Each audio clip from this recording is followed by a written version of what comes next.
Alaykum do'stlar. Mana 6-aprel sanasida ona bog'larimizda turibmiz. Yangi navlar. Mana ko'p do'stlar, bashmallarni mana gilosimiz bashmallardan yo'g'onroq. Mevasiga o'zlarining baho berasizlar. Mana 2-yilda ko'chatimiz. Mana shu bog'lardan olib payvand qilamiz. Farg'ona viloyati, Farg'ona shahrida.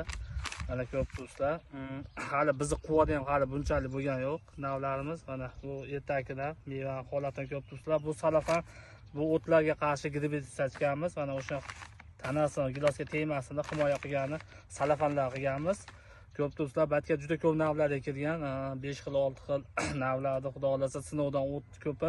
Mana o'shalardan biri mana meva ko'p do'stlar, gilosi meva qilmayapti deganlarga mana bitta mana qo'shalari bor ekan, bitta ikkita. Bashta yo'q hisob. Mana berigi shaxlari ham xuddi shu. Mana bog'larni ko'rsatib qo'ying. Mana gilosda. Xudo xolasa buni pishgan paytda ham tashab olamiz. Bizda Farg'ona viloyati Quva tumanida ham hali bunchalik bo'lgan yo'q. Maysi giloslarimiz ham, ertagi navlarimiz ham.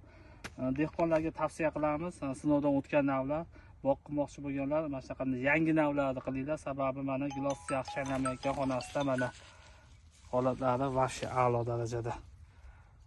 Sog' bo'lasizlar. Farg'onalik bog'bon kanalini kuzatib boringlar. Xudo xolasa yangilardan tashlab olamiz. Bashmallardagi gilos.